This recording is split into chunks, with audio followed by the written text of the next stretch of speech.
बहुत से संत महात्मा इस बात पर जोर देते रहते हैं कि आपको कुछ भी दिक्कत हो, कुछ भी संकट हो, तो आप भगवान का नाम जपते रहिए, सीताराम सीताराम कहिए, राधे राधे कहिए। ऐसा जो बोलते हैं, बहुत पहले शंकराचार्य भी ऐसा बताए, लोगों को ज्ञान दिए कि भज गोविंदम भज गोविंदम मूढ़ मते। तो इन सबों के पीछे का लॉजिक समझिए। उनके कहने का जो लॉजिक है वो ये नहीं कि गोविंद को भजते रहिए, ये नहीं कि दिन रात राधे राधे बोलते रहिए, ये नहीं कि सीताराम सीताराम करते रहिए अपना काम धंधा छोड़ के, बल्कि आप अपने काम में इतना फोकस्ड हो जाओ कि आपको किसी दूसरे लोगों ने क्या कहा, दूसरे लोग आपके बारे में क्या विचार बनाए हुए हैं कि तुम सही लोग हो, तुम गलत लोग हो, इस पर आपका ध्यान ही ना जाए, आपका ध्यान अपने काम पर लगा रहे। और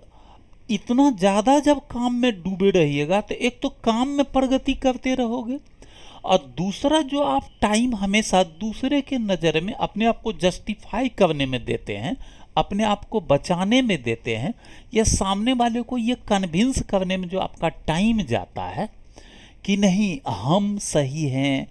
आप गलत हैं, तो ये सब से जब बचोगे तो टाइम भी बचेगा और उस टाइम को अपने कैरियर के लिए यूज करोगे। नहीं तो कितना लोगों को संसार में तुम कन्विंस करोगे, घर परिवार को कन्विंस करोगे, समाज को करोगे, दोस्तों को करोगे, किसको तुम कन्विंस करोगे? और कौन तैयार है कन्विंस होने के लिए? सबका अपना समझ है।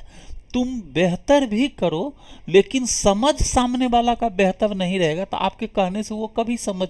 नहीं पाएगा। भगवान कृष्ण तो दुर्योधन को समझाने के लिए गए ही थे, लेकिन उसका समझ ही नहीं था उस लायक जो कि गुड चीज को वो एक्सेप्ट कर पाए, तो वो नहीं समझ पाया। और जो समझदार था ये युद्ध के मैदान में भी समझने को तैयार हो गया अर्जुन।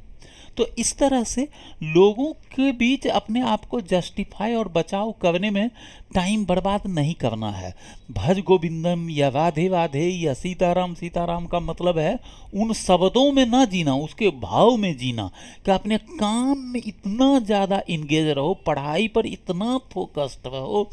कौन सा विषय मेरा कमज़ोर है, वो कहाँ से ठीक होगा, हम कैसे प्रैक्टिस करें, कैसे रिवीजन करें, इसमें इतना डूबे रहो कि तुमको कोई क्या कह रहा है, तुम्हारे बारे में क्या सोच रहा है, तुमको उस पर दिमाग जाए ही नहीं। देखिए कैसे आप